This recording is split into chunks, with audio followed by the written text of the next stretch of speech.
حي على الصلاة.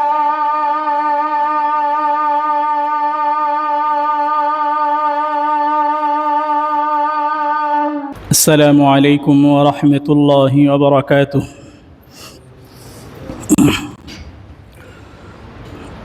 إن الحمد لله والصلاة والسلام على من لا نبي بعده وعلى آله وأصحابه أجمعين. أما بعد، قال الله تعالى في القرآن الكريم: أعوذ بالله من الشيطان الرجيم.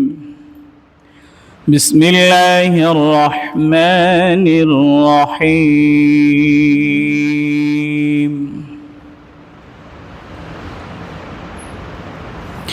كمثل الشيطان إذ قال للإنسان اكفر فلما كفر قال إني بريء منك إني أخاف الله رب العالمين. صدق الله العظيم. উপস্থিত সম্মানিত মুআজ্জাজ মুহতারাম মুসল্লিয়ানে কারাম, আল্লাহ তাআলার শুকরিয়া যে রব্বুল আলামিন আমাদেরকে দুনিয়ার বিভিন্ন ব্যস্ততা থেকে ফারেক করে তার পছন্দের জায়গায় মসজিদে জুমার নামাজের জন্য আসার, কোরআন এবং হাদিসের কথা বলার, শোনার তৌফিক দিয়েছেন। সেই রবের শুকরিয়া আদায় করি, সকলেই হৃদয় থেকে কালিমাতুশ শুকর বলি আলহামদুলিল্লাহ।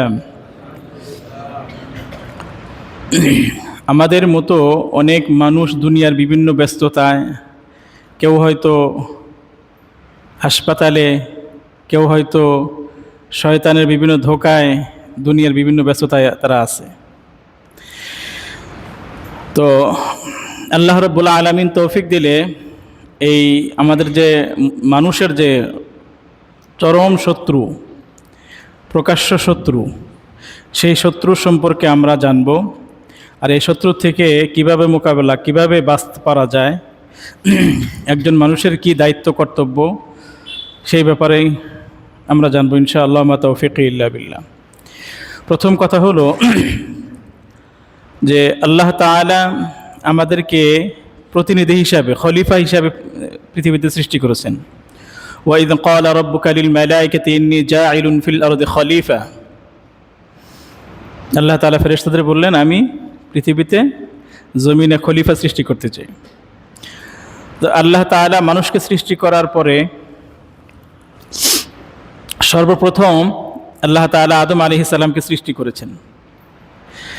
আর আদম আলাইহিস সালামকে সৃষ্টি করার পরে তাকে যত ধরনের জ্ঞান আছে সব জ্ঞান তাকে দেওয়া হয়েছে। ওয়া আল্লামা আদামাল আসমা কুল্লাহা, কুল্লাহা বলতে বলা হয়েছে সকল ইলম তাকে দেওয়া হয়েছে। এরপরে ফেরেশতাদেরকে বলা হলো এই জিনিসের নামগুলো বলো। ফাকাল আনবিউনি বিআসমাই হাউলা ইন কুনতুম সাদিকিন। ফেরেশতারা কি বলেছিল যে হে আল্লাহ, আপনি আমাদেরকে যেভাবে সফটওয়্যার, যেভাবে শিখিয়েছেন ওইগুলো আমরা বলতে পারি, এছাড়া আমরা অন্য কিছু বলতে পারি না। আদম আলাইহিস সালামকে বললেন তুমি বলো নামগুলো, সব কিছু সে বলে দিল। আল্লাহ তাআলা ফেরেশতা সকলকেই বললেন যে আদমকে সেজদা করো। এখন এই সেজদাটা কীরকম সেজদা, আমরা যেভাবে দিই এইরকম না অন্যরকম, এটা মুফাসসিরিন কেরাম ব্যাখ্যা করেননি। তবে এই সেজদাটা হলো তাজিম সেজদা,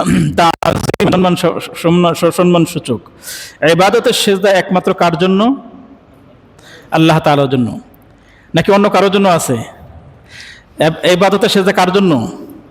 একমাত্র আল্লাহ তাআলা। এই সেজদা অন্য কারোর জন্য দেওয়া জায়েজ নেই, হারাম। হ্যাঁ, কবরেও সেজদা দিবে, মসজিদেও সেজদা দিবে, তাহলে হবে না। হ্যাঁ, মাজারে সেজদা দেওয়া যাবে না। সেজদা একমাত্র আল্লাহ তাআলাকে দিতে হবে। তো এই সেজদা তাজিমান আদম আলাইহিস সালামকে সেজদা দেয়। সেজদা কিন্তু আরও অনেক রকম আছে, যেমন কিছু কোরআনের কিছু আয়াত আছে, হ্যাঁ, সেজদার আয়াত, সেই আয়াত তেলাওয়াতগুলো করলে আবার সেজদা দিতে হয়। আবার অনেক সময় দেখা যাচ্ছে খুশির একটা খবর হয়েছে, সাথে সাথে সেজদা দিচ্ছে, হ্যাঁ, শুকরিয়া সেজদা। এরকম আরো সেজদা আছে। তো আল্লাহ তাআলা তাকে আদম আলাইহিস সালামকে সেজদা দেওয়ার জন্য বলল, ওয়াইদ কুলনা লিল মালাইকাতি ইসজুদু লিআদাম ফাসাজাদু ইল্লা ইবলিস। সকল ফেরেশতারা সেজদা করলেন, কিন্তু একমাত্র ইবলিস, এই ইবলিস সে সেজদা করেনি। ইবলিস, এই শয়তান, এর কিন্তু অনেকগুলো সিফত, এর অনেকগুলো নাম আছে। তার মধ্যে একটা হলো শয়তান বিতাড়িত, ইবলিস, আজাজিল। এ কিন্তু শুরু থেকে কিন্তু আজাজিল ছিল না, সে কিন্তু অনেক আবেদ ছিল, ইবাদত গুজার ছিল। সে আল্লাহ তাআলার অনেক নিকটবর্তী হয়ে গেছিল। আর কোরআনে কারীমে তার পরিচয় বলা হয়েছে, সে জিন, কানা মিনাল জিন্নি ফাফাসাকা আন আমরি রাব্বি।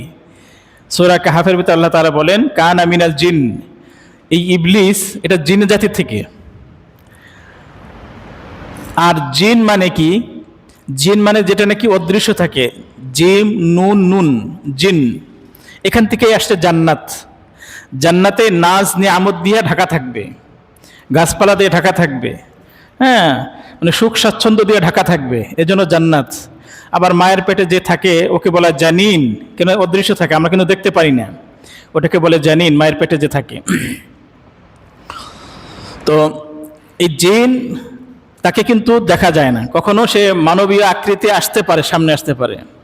আর এই জিন জাতিকে কি দিয়ে তৈরি করা হয়েছে? সূরা রহমানে আল্লাহ তাআলা বলেন খালাকাল ইনসানা মিন সালসালিন কাল ফাখার ওয়া খালাকাল জান্না মিন মারিজিম মিন নার। জিন জাতিদেরকে কি দ্বারা সৃষ্টি করা হয়েছে? আগুনের দ্বারা সৃষ্টি করছে।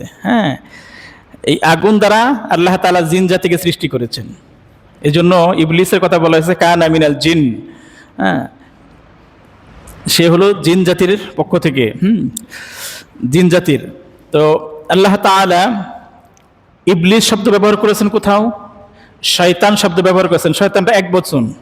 আবার কখনো শায়াতিন শব্দ ব্যবহার করেছেন। দুই ধরনের শব্দের কোরআনে পাওয়া যায়। তো আল্লাহ তাআলা যখন আদমকে সিজদা করতে বললেন, ফেরেশতারা সিজদা করলো, ফাসাজাদাল মালাইকাতু কুল্লুহুম বলা হয়েছে, অর্থাৎ সকল ফেরেশতারা সিজদা করেছে, ইল্লা ইবলিস। সে সিজদা তো করেইনি, বরং উল্টা সে যুক্তি দিয়েছে, লজিক দিয়েছে আল্লাহ তাআলার সামনে। সে যদি অন্য কিছু বলতে পারতো, কেন আমি সিজদা দিব না, সেটা বলেন, সে আরো যুক্তি দিয়েছে সে। অথবা সে বলতে পারতো আমি ক্ষমা চাই, এগুলো কিন্তু সে কিছু বলেনি। সে বলছে, কি বলছেন? আল্লাহ তাআলা জিজ্ঞাসা করতেছেন, মা মানাআকা আন তাসজুদা, তোমাকে কে নিষেধ করলো? আমি সিজদা দেওয়ার কথা বললে তুমি সিজদা দিলা না কেন? সে কি বলেছিল? খালাকতানি মিন নার ওয়া খালাকতাহু মিন তিন। আপনি তো আমাকে আগুন দিয়ে সৃষ্টি করেছেন। আগুনের স্বভাব হলো উপর দিকে চলে যাওয়া, উপর দিকে যায়, লিলিহানটা কিন্তু উপর দিকে যায়। ওয়া খালাকতাহু মিন তিন, আর তাকে সৃষ্টি করেছেন মাটি দিয়ে, আর মাটির ঢিলা ধর্মটা হলো ছেড়ে দিলে সেটা নিচের দিকে আসে। তো উপরে যেটা যায় ওটা তো নিচের দিকে মাথা নতে পারে না, সে তাকে আল্লাহ তাআলার সাথে যুক্তি দিল। তো আমাদের এই জিন কিন্তু আগে বলছি যে সে কিন্তু অনেক ইবাদত করেছেন। একটা সেজদা না দেওয়ার কারণে, আল্লাহ তাআলার হুকুম অমান্য করার কারণে সে ইবলিসে পরিণত হয়েছে, মারদুদ, মালউন, রাজিম। আউযু বিল্লাহি মিনাশ শাইতানির রাজিম। রাজিম তার সিফত। এটা গুণবাচক না, এটা খারাপ অর্থে আসছে, তার অভিশপ্ত, বিতাড়িত। এই ইবলিসকে আমাদেরকে আল্লাহ তাআলা বলেছেন ইন্নাশ শাইতানা লিল ইনসানি আদুওয়াম মুবিন। মানুষের প্রকাশ্য শত্রু, স্পষ্ট শত্রু, সবচেয়ে বড় শত্রু। ফাত্তাখিযুহু আদুওয়া, আল্লাহ তাআলা বলতেছেন, আদেশ করতেছেন যে বনি আদম তোমরা তাকে শত্রু মনে করো। এখন যদি আমরা শত্রুকে শত্রু না মনে করি, তাহলে কি করবে? যে কোনো সময় আমাকে অ্যাটাক করবে, যে কোনো সময়। একটা তো শত্রুকে চিনতে হবে, আমার শত্রুকে, আবার শত্রুকে শত্রু তার সাথে মোকাবেলাও করতে হবে। সে যে ধরনের হাতিয়ার নিয়ে আসবে তার ওই পাল্টা হাতিয়ার নিতে হবে। আর এমন শত্রু সে আল্লাহ তাআলার সাথে চ্যালেঞ্জ করেছেন। আল্লাহ তাআলা বলেছেন, ক্বালা ফাখরুজ মিনহা ফাইন্নাকা রাজিম, তুমি এখান থেকে বের হয়ে যাও, এখানে তাকাব্বুরি অহংকারী করার জায়গা না। আস্তাকবারতা আম কুনতা মিনাল আলিন, তুমি তো ইস্তেকবার তাকাব্বুর করতেছো, তুমি তো নিজেকে বড়ত্ব মনে করতেছো। হাদিসে আসছে তাকাব্বুর হলো আল্লাহ তাআলার চাদর। অহংকারটা মানুষের কখনো অহংকার করার উচিত না, এটা আল্লাহ তাআলার চাদর। হাদিসে আসছে যে ব্যক্তি আমার চাদর নিয়ে টানাটানি করবে আমি তাকে জাহান্নামে নিক্ষেপ করব।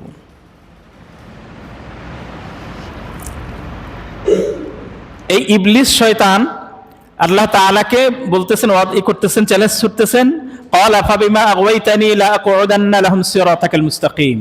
আমরা 5 ওয়াক্ত নামাজের ভিতরে সূরা ফাতিহা পড়ি, কি পড়ি? আল্লাহর কাছে কি চাই? ইহদিনাস সিরাতাল মুস্তাকিম, হে আল্লাহ আপনি আমাকে আপনার সহজ সরল পথে আমাকে পরিচালিত করুন, হেদায়েত দান করুন। ইহদিনাস সিরাতাল মুস্তাকিম। আর শয়তানে কি বলে আসছে?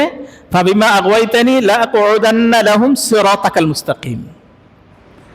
আল্লাহ তাআলার সাথে চ্যালেঞ্জ করছে যে আমি এই বনি আদমের কারণে আজকে আমি অপমানিত, লাঞ্ছিত, আমি বিতাড়িত, আমি অভিশপ্ত, আমি জাহান্নামী।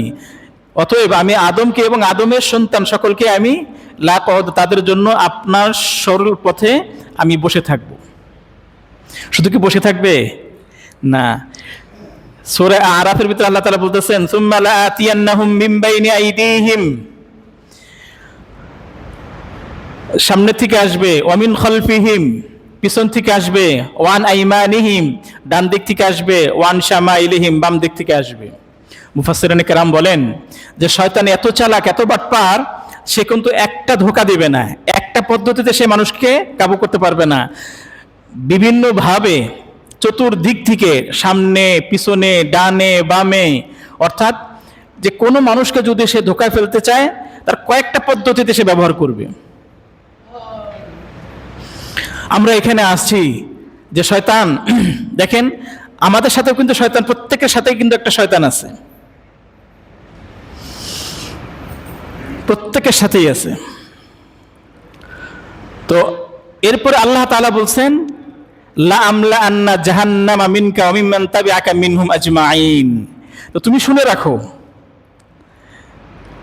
তুমি এবং তোমাকে যারা অনুসরণ করবে, লা আমলা আন্না জাহান্নামা মিনকা, যে তুমি এবং তোমার অনুসারীদেরকে আমি জাহান্নাম পরিপূর্ণ করব, জাহান্নামে দিয়ে, যারা তোমার অনুসরণ করবে।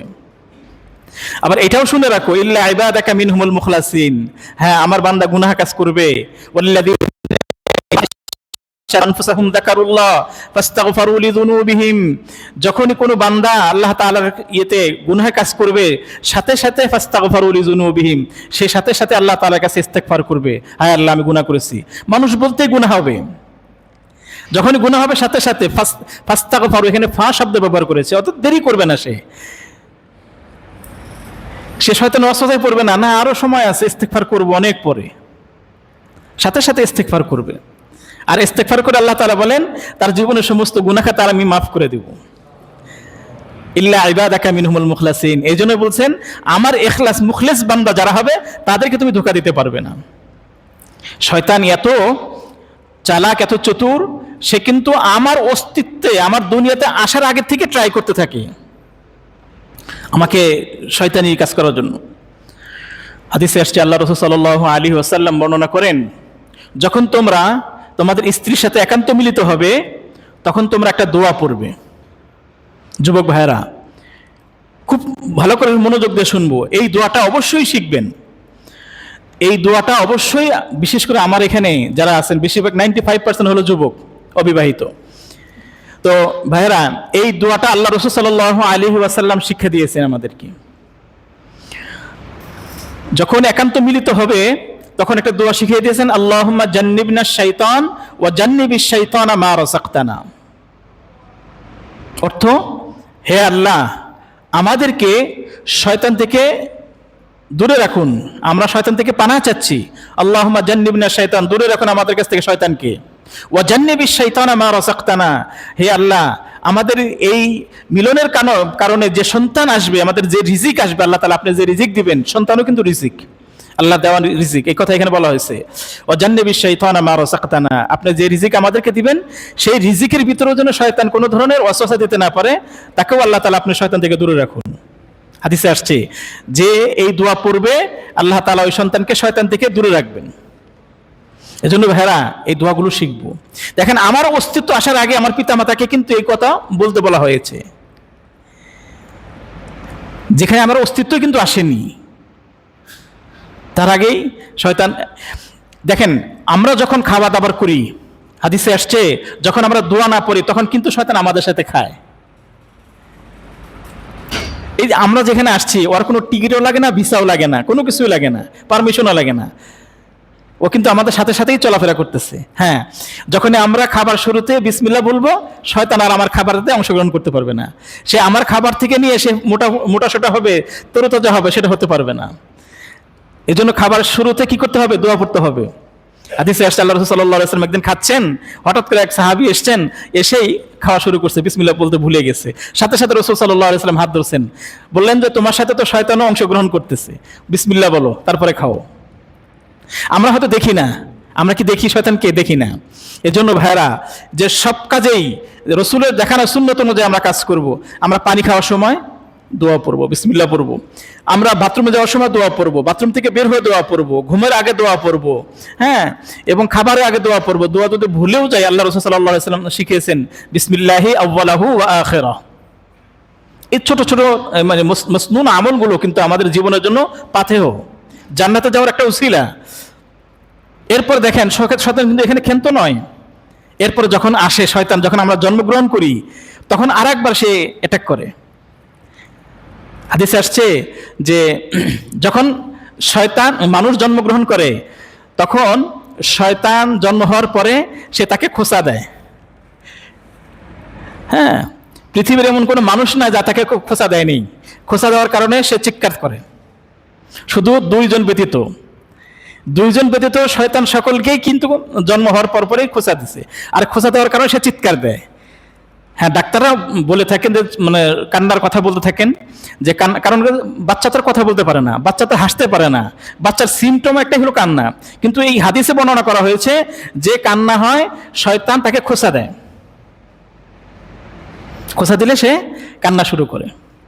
শুধু দুইজন ব্যক্তি ব্যতীত তার সকলকেই সে খোঁচাটা দিয়েছে। এক নম্বর হলো মারিয়াম আলাইহিস সালাম আর তার সন্তান ঈসা আলাইহিস সালাম, এটা হাদিসের কথা।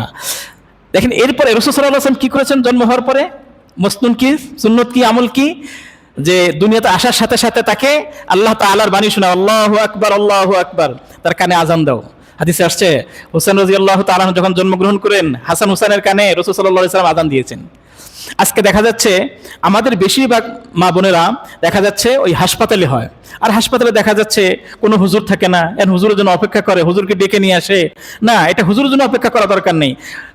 যে সন্তান, যার সন্তান হবে সেও দিতে পারবে, তার মামা, তার চাচা, যে সন্তানের চাচা, মামা, দাদা, নানা যেই থাকুক, ইনস্ট্যান্ট সে তাকে আজান দিবে।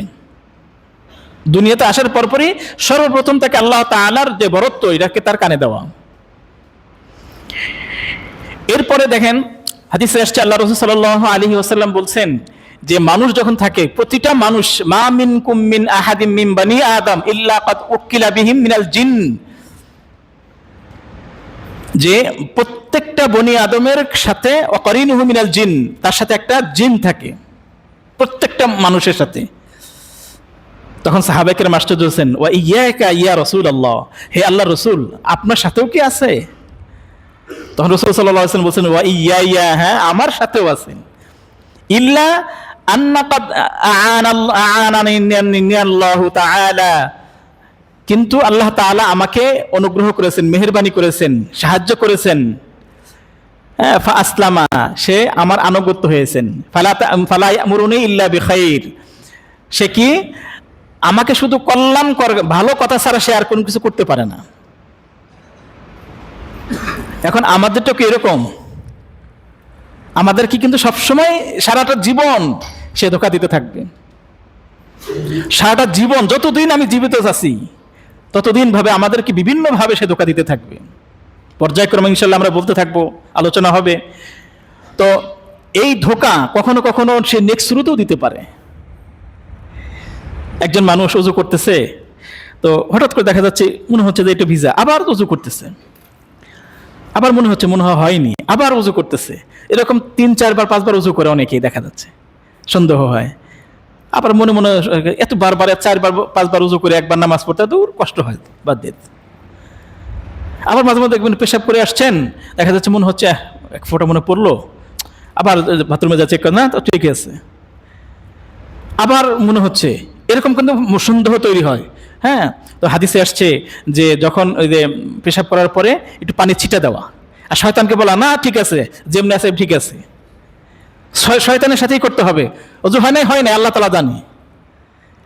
শয়তানকে প্রশ্রয় দেওয়া যাবে না। বনি ইসরায়েলের একটা বুজুর্গের কথা বলে আমি শেষ করব। একটা বুজুর্গ ছিল বনি ইসরায়েলের, নাম ছিল বারসিসা। বারসিসা খুব বুজুর্গ মানুষ, আল্লাহওয়ালা মানুষ, এলাকায় খুব তার সুনাম। তো বনি ইসরায়েলে যুদ্ধের একটা ডাক আসলো। তো একটা গ্রামে 3 ভাই 1 বোন। এখন এই বোনকে তো আর জিহাদে নিয়ে যেতে পারবে না, জিহাদের ডাক আসলো, ভাইয়েরা তারা জিহাদে যাবে। এখন এই বোনটাকে কোথায় রেখে যাবে? তো এখন পরামর্শ করতেছে কোথায় রাখা যায়, কার কাছে রেখে যাব, আত্মীয় স্বজন নিয়ে যায়, তার কার কাছে রাখবো, যে নিরাপত্তা তো দরকার এই বোনটাকে রাখার জন্য। তো চিন্তা করলো যে আমাদের তো বুজুর্গ একজন আছে, তাকে বিশ্বাস করা যায়, সবাই তাকে বিশ্বাস করে, আল্লাহওয়ালা মানুষ, কিন্তু আলেম না, কিন্তু বুজুর্গ, সে জাহেদ, ইবাদতগার। তো তার কাছে আসলো, যখন বললো যে আমরা তো জিহাদে যাচ্ছি আমার এই বোনটাকে আশ্রয়ের জন্য। সে বলল আউযুবিল্লাহি মিনাশ শাইতানির মাআযাল্লাহ, আল্লাহ তাআলার কাছে পানাহ চাচ্ছি, না এই কাজ আমি করতে পারবো না। তো শয়তান বুঝলো যে জাহেদ তো এই বারসিসা তো অনেক কোমল হৃদয়ের মানুষ, তাকে একটু ধোকা দিল, মনে মনে তাকে ধোকা দিল, নেক্সট সুরতে ধোকা দিল। সে বলল বারসিসা, যে তুমি তো না করে দিলা, তাহলে এই বোনটাকে তারা যদি এমন কাউকে দিয়ে কারো কাছে দিয়ে যায় যে আসলে তার চরিত্র ভালো না, তাহলে যে এই মেয়েটা যে নষ্ট হবে, তাহলে তো তুমি তো দায়ী থাকবা, তুমি তো তাকে রক্ষণাবেক্ষণ করতে পারলা না, তুমি তো তাকে রাখলা না, বরং তুমি তাকে রাখো। এই নেক্সট সুরতে দিছে তাকে হেফাজত করার জন্য। তখন কি হয়েছে, সে তাকে বলছে ঠিক আছে। এরপরে বারসিসা তাকে দূরে একটা ঘর তৈরি করে দিয়েছে থাকার জন্য, আর যেখানে তার উপাসনালয় সেখানে খাবারটা রেখে যায় বারসিসা, সে এসে খাবারটা নিয়ে যায়। শয়তান তো নেক্সট একবার ধোকা দিচ্ছেন, আবার আসছে শয়তান, তাকে ধোকা দিচ্ছে, অসদে দিচ্ছে, বারসিসা তুমি তাকে খাবারটা যে তার গির্জা দিয়ে আসো, সে যে বাসায় বাহিরে আসে আর যায়, তার সাথে তার সাক্ষাৎ হয় না, সে খাবারটা দিয়ে আসে, পরে সেখানে নিয়ে যায় সে। কিন্তু তুমি যে দিয়ে যাচ্ছ, নিয়ে আসতেছো, মানে ওদের নিয়ে আসে আর মেয়েটা নিয়ে আসে নিয়ে যায় খাবারটা, তখন তো অনেক মানুষ দেখে। এখন এই দেখা মাঝখানে যদি অন্য কোনো ছেলেরা, যদি যুবক ছেলেরা যদি কোনো সমস্যা করে, তাহলে এর জন্য তুমি দায়ী থাকবা। তো খাবারটা তুমি ওইখানে না দিয়ে তুমি তার ঘরের সামনে দাও। এরপরে শয়তানের ওয়াসওয়াসা পড়ে সে কি করলো, ঘরের সামনে দিয়ে আসলো। এরপরে শয়তান আবার আসছে, এখানে ক্ষান্ত হয়নি।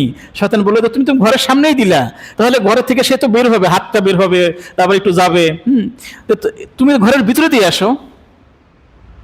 এরপরে সে ঘরের ভিতরে দিয়ে আসলো, তার সাথে কথা বলে না, দিয়ে একটু চলে আসে। এরপর শয়তান আবার ওয়াসওয়াসা দিল, বারসিসা তুমি যে একটা মেয়ে, একটা মানুষ যদি সে কারোর সাথে কথা না বলে, সে তো দিন দিন পাগল হয়ে যাবে।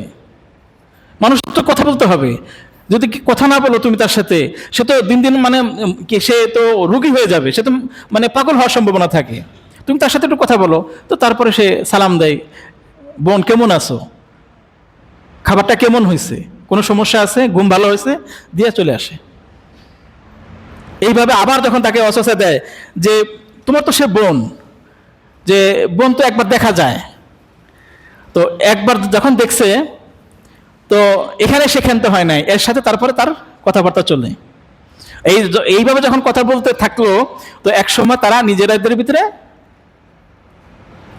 ভালোবাসা তৈরি হয়েছে। ভালোবাসা মানে কি, অপকর্মের একটা মানে কি, যেটাকে জায়েজ নাই, এই হারাম ভালোবাসাটা তৈরি হয়েছে। এরপরে তাদের সাথে শয়তান তার সবচেয়ে কঠিন কাজ যেটা সেটা সে বাস্তবায়ন করিয়েছে তাদের দিয়ে। এখন যখন স্বাভাবিকভাবে তখন কি হয়েছে, সন্তান হয়েছে, এখন সন্তান সম্ভাবনা, সন্তান হয়েছে, এখন বার্সিসাকে শয়তান ওয়াসওয়াসা দিচ্ছে তোমার তো জীবন শেষ হয়ে যাবে, এই ওর ভাইয়েরা যদি এসে দেখে যে তাকে তার সাথে তুমি অপকর্ম করেছো আর তার সন্তান হয়েছে, তাকে তাড়াতাড়ি তুমি আলামতটা নষ্ট করো, আলামতটাকে নষ্ট করে দাও। সাথে সাথে কি করেছে, সন্তানটাকে জবে করে হত্যা করে ওই জায়গায় সে পুঁতে দিয়েছে। শয়তান এখানে ক্ষান্ত হয়নি, শয়তান বলতেছে যে তুমি তার আলামত, কোন মায়ের নারী কাটা ধন তুমি তাকে ছিঁড়ে দিয়েছো, তাকে হত্যা করেছো, কোনো মা কোনো মেয়ে কি চাবে তা এই কথাটা সে গোপন রাখবে? সে তো তার ভাইরা আসলে বলে দিবে যে বার্সিস এই কাজটা করেছেন। অতএব সে বলে দেওয়ার আগে তোমার মান ইজ্জত থাকতে, তোমার ইজ্জত সম্মান ঠিক রাখতে তাকে তুমি তোমার এই সন্তানের মতো তাকে ওই করো। পরে তাকেও কি হত্যা করে ওখানে দাফন করে। এরপরে যথারীতি যখন ভাইয়েরা আসছে, আসার পরে বললো যে তোমার বোন অসুস্থ হয়ে গেছিল, সে মারা গেছিল, ওই যে তার কবর। ভাইয়েরা বিশ্বাস করছে যে হয়তো ঠিক বিশ্বাস করতো বার্সিসাকে। এরপরে তারা ঘুমানোর সময় স্বপ্ন দেখলো যে বার্সিসা তোমার বোনকে হত্যা করেছে, তোমরা যদি বিশ্বাস না হয় তোমার বোনের জন্য যে ঘর নির্ধারণ ছিল ওই ঘর খোঁড়ো, তো এখানে তোমার বোনের লাশ পাবা তোমরা। ভাইরা উঠে বললো যে, এক ভাই বললো যে আমি তো এই স্বপ্নে দেখলাম, আর এক ভাই বললো আমিও এই স্বপ্নে দেখছি। দেখলো তো 3 ভাইয়ের স্বপ্ন একই রকম স্বপ্ন, মানে শয়তানের স্বপ্নে দেখাইছে তাদেরকে আবার। এরপর যখন দেখে বার্সিসের কথা অনুযায়ী যে আমার বোনের কবর কোথায়, বললো যে এখানে, যেখানে খুঁড়ে দেখে কিচ্ছুই নেই। কিন্তু স্বপ্নের মতো ব্যাখ্যা অনুযায়ী তারা ঘরে যায়, দেখে যে বোন যেখানে ছিল সেখানে খুঁড়ে দেখে যে সেই বোনের লাশ কিছুদিন আগেই তাকে দাফন করা হয়েছে। এখন কি করতে হবে? বাদশার কাছে বিচার গেছে, তাকে কয়েদখানায় মৃত্যুদণ্ডের আসামি। এখন শয়তান আসে তার কাছে, মানুষ ছুড়তে আসছে, এসে বলল যে বার্সিসা তুমি যে কাজগুলো করেছো এগুলো তো তুমি আসলে নিজের তাড়নায় করো নাই, আমি তোমাকে করিয়েছি। এখন এই জায়গা থেকে, এই তোমার মৃত্যুদণ্ড থেকে আমি একমাত্র তোমাকে বাঁচাতে পারি। আচ্ছা ভাইরা, যে এই যে মানে বার্সিসের মতো মানুষকে সে ধোঁকা দিল, আবার সন্তানকে সে হত্যা করলো, আমাদের যুবক ভাইরা করে না অনেক? এখন তো মানে ডিজিটাল যুগ হওয়ার কারণে দেখা যাচ্ছে অনেক মেডিকেলের ডাস্টবিনে কিন্তু কান্নার শব্দ শোনা যায় ছোট শিশু বাচ্চার।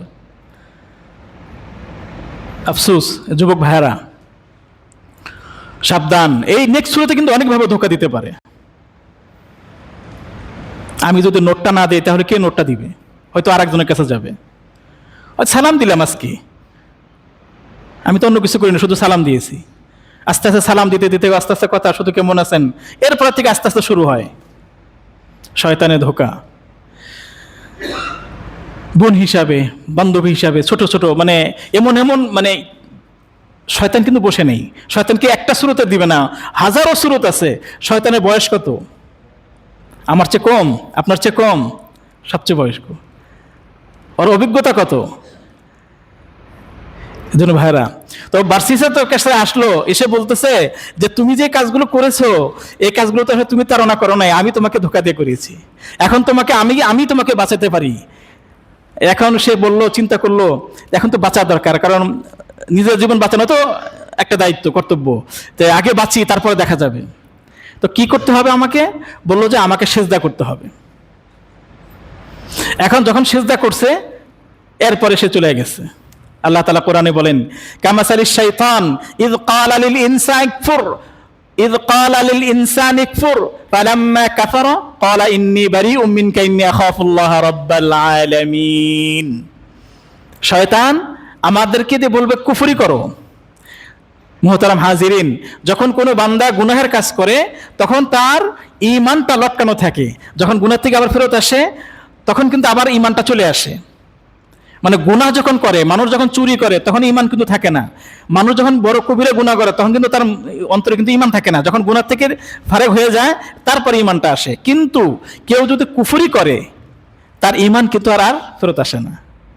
তো যখন বার্সিসা ঈমান হারা হয়ে গেল, এরপরে যখন তাকে শাস্তি দেওয়ার জন্য প্রিপারেশন নেওয়া হচ্ছে, তখন সে শয়তানকে বলল, শয়তানকে কেউ দেখতেছে না, সে দেখতেছে শুধু। তো বললো যে তুমি আমাকে তো এখন ফাঁসাচ্ছ। কে? কাকে কে ফাঁসাচ্ছে? আমি তো তোমাকে কিছু করিনি। তোমাকে সেজদা করলাম, কবে কে কাকে সেজদা করেছো তুমি? সে সম্পূর্ণ অস্বীকার করে। ফালাম্মা ইয ক্বালা লিল ইনসানি কফুর ফালাম্মা কাফারা, যখনই সে কুফরি হবে তখন সে কি বলে? ইন্নী বারিউম মিনকা, আমি তোমার থেকে মুক্ত, আমি তোমার থেকে পানাহ চাই, আমি তোমার সাথে কোনো লেনদেন নেই। ইন্নী আখাফুল্লাহ রাব্বুল আলামিন, আমি রব্বুল আলামিনকে ভয় পাই। তো মুহতারাম হাজিরিন, এই জীবনটা শেষ পর্যন্ত আমাদেরকে শয়তান ওয়াসওয়াসা দিতে থাকবে। এমন কি একদম যখন আমরা মৃত্যুর কাছাকাছি যাব তখনও শয়তান আসবে, এসে তখনও মৃত্যুর সময় আমাদেরকে ধোঁকা দিতে থাকবে ঈমান হারা করে জন্য, জাহান্নামে নেওয়ার জন্য। এজন্য আল্লাহ রাসূল সাল্লাল্লাহু আলাইহি ওয়াসাল্লাম একটা দোয়া করতেন, আল্লাহুম্মা ইন্নী আউযু বিকা মিনাল হাদমি ওয়া আউযু বিকা মিনাত তারাদ্দি ওয়া আউযু বিকা মিনাল হারাকি ওয়াল গারাকি ওয়াল হারামি ওয়া আউযু বিকা মিন আইয়াতাখাবাতানি আশ-শাইতান ইনদাল মাউত ওয়া আউযু বিকা আন আমুতা লাদিগান ওয়া আউযু বিকা আন আমুতা। একটা শব্দ আসছে, এই যে কামা ক্বালা আন নবী সাল্লাল্লাহু আলাইহি ওয়াসাল্লাম, আল্লাহ রাসূল সাল্লাল্লাহু আলাইহি ওয়াসাল্লাম দোয়াগুলো পড়তেন। হে আল্লাহ, ওয়ালের চাপা পড়ে মৃত্যু থেকে আমাদেরকে আপনার কাছে পানাহ চাই। মিনাল হাদমি, ওয়ালের পাশে দাঁড়িয়ে আছে বা কোথাও থেকে গাছ পড়ে গেল, হ্যাঁ, কোনো কিছু চাপা পড়ার থেকে আল্লাহ কাছে তোমার, এই চাপা পড়া মৃত্যু থেকে আল্লাহ তোমার কাছে হেফাজত চাই। তারাদ্দি ওয়া আউযু বিকা মিনাত তারাদ্দি, উপর থেকে পড়ে যাওয়া, পাহাড়ের উপরে থেকে অথবা বিল্ডিং এর উপরে পড়ে থেকে, মানে উঁচু জায়গা থেকে পড়ে যাওয়া যে মৃত্যু, এই মৃত্যু থেকে আল্লাহ কাছে তোমার কাছে পানাহ চাই। ওয়া আউযু বিকা মিনাল হারাকি, আগুনে পুড়ে যাওয়ার মৃত্যু থেকে তোমার কাছে পানাহ চাই। ওয়াল গারাকি, ডুবে যাওয়ার মৃত্যু থেকে তোমার কাছে পানাহ চাই। দেখেন না কিছুদিন আগে ফেরিঘাটে, ও কিছুক্ষণ আগেও কিন্তু জানতো না কোনো যাত্রী, ডুবে যে অনেক মানুষ মারা গিয়েছেন। ওয়া আউযু বিকা মিনাল গারাকি ওয়াল হারামি, হারাম বলা হয় যে বার্ধক্যের কারণে, এমন বার্ধক্য যখন সন্তানরা খুব, মানে তখন আর ভালো লাগে না যে এতদিন আর কেমনে টানে, হ্যাঁ, ওই বার্ধক্যর মৃত্যু থেকে আমি তোমার কাছে পানাহ চাই। এবং শয়তান মৃত্যুর আগে শয়তানের যে ওয়াসওয়াসা থেকে তোমার কাছে পানাহ চাই। এরকম ভাবে আল্লাহ রাসূল সাল্লাল্লাহু আলাইহি ওয়াসাল্লাম দোয়া করেছেন। মুহতারাম হাজিরিন, সর্বশেষ কথা হলো, শয়তান হলো মানুষের শত্রু, স্পষ্ট শত্রু। এই জন্য ফাত্তাখিযুহু আদুওয়া, আমরা তাকেও শয়তানকে আদুওয়ান, শত্রু মনে করতে হবে। আল্লাহ তাআলা আমাদের সকলকেই সব সময় শয়তান থেকে হেফাজত করুন। আল্লাহ তাআলা যখনই শয়তান ওয়াসওয়াসা দিবে, সাথে সাথে ওয়াসওয়াসার দ্বারা কোনো গুনাহ কাজ হবে, সাথে সাথে আল্লাহর কাছে ইস্তিগফার করার তৌফিক দান করুন। আমিন। ওয়া আখিরু দাওয়ানা আলহামদুলিল্লাহি রাব্বিল আলামিন।